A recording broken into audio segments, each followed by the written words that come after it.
Wherever you see the wings in mythology, it means the cerebrum. Now, go to your local movie house or check your video collection for a Hollywood production studio whose link is the white flying horse galloping in flight toward the screen. Yeah. What's it called? Tri-star. In Pegasus, there are 3 prominent stars. You think these bastards don't know what's going on? They know. You don't. Here is a cryptic symbol of what Hollywood is about. They are our memory makers. Check it out. Every time you see that coming to your screen, know that they're coming to fuck with your memory.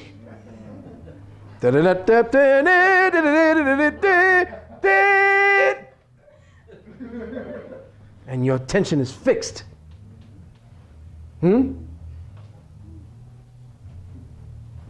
Here is the cryptic symbol of what Hollywood is about. They are our memory makers as well as our memory disruptors. Strobe-intensive images are broadcast into your willingly receptive consciousness where they terraform your perception of reality. They project images to the open centers of memory in your brain and manipulate the reality context under which we and our children function every day. Psychologically, the many pathological behaviorisms exhibited by our children today are based on the disruption or underuse of certain information processing centers of the brain that are not being allowed to interface with their cosmic counterparts.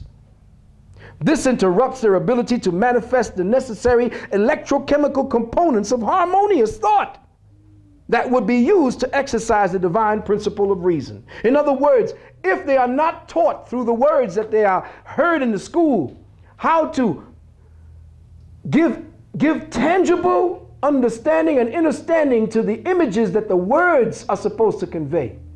If you don't exercise a child's field of imagination, then that field lays barren. It goes dead for lack of attention.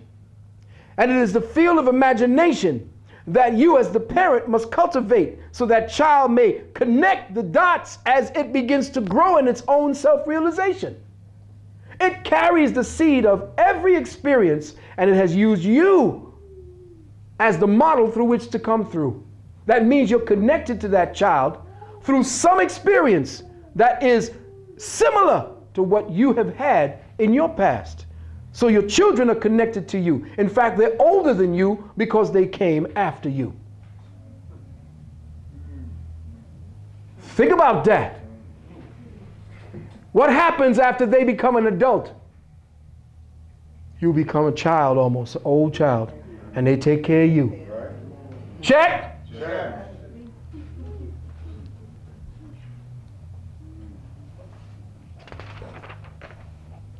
With no connection to the higher light codes that feed our cerebral light fixtures, our children's souls have no way of outletting the karmic signature energies that brought them back.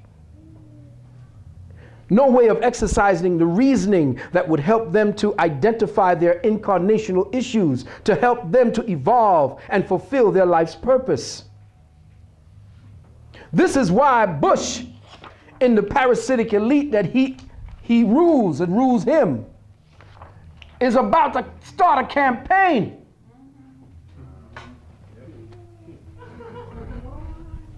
That's the insane taking over the asylum.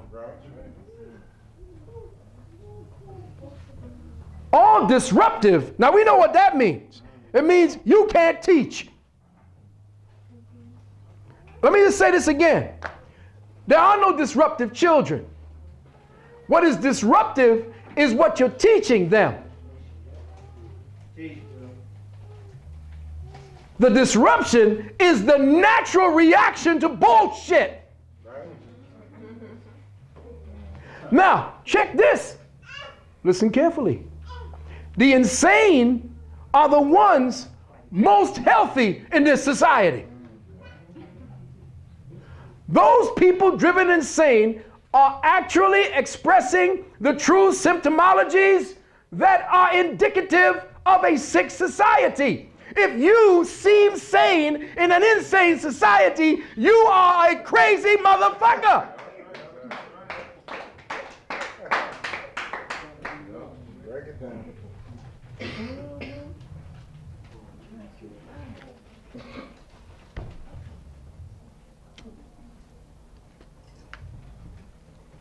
See, the white man was crazy when he came over here. You were the sane ones. Now they're making you think you crazy because you're not acting insane. You don't want to fuck up the sky. You don't want to make the waters filthy. You don't want to kill off all the animals. You don't want to start killing people for a little piece of real estate so that you can make oil and make money. Are you insane?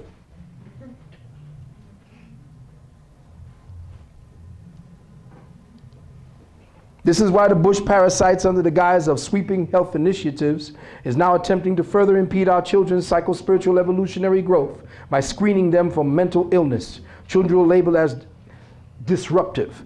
This Orwellian project is called the New Freedom Commission on Mental Health. Let's just examine that. The New Freedom Commission on Mental Health. The New Freedom. See, we're getting ready for a new kind of freedom, everybody. A kind of freedom where slavery is freedom.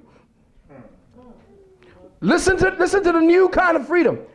You are allowing some man who made a deal with the pharmaceuticals to push his drugs to assign you to a particular category of behavior so that they could drug you and keep you sedated with those drugs, the sacraments of their church.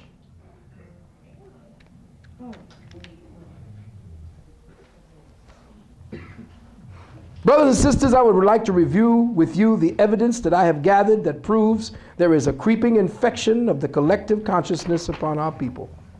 The age of reason may very well be on the way and in the foreseeable horizon, but it is still an optional destination. It is all based on choice.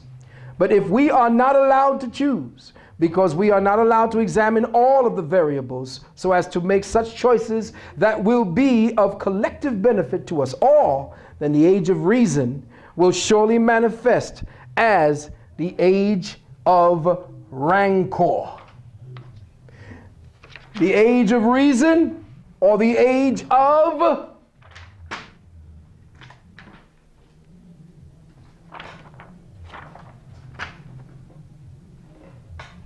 nope, wait a minute, hold up. Where we are. Here we are. Here we are.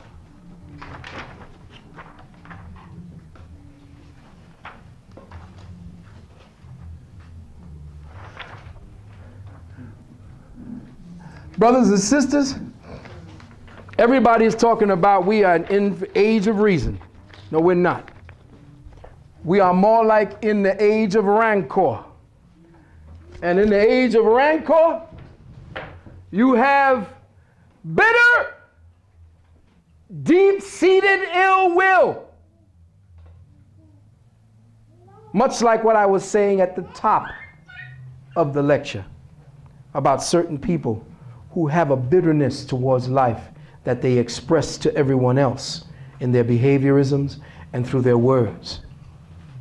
If we don't check the way we use words to define our reality and to help others define themselves, then we are guilty of sabotaging the work, the life's work that you are supposed to be down here doing.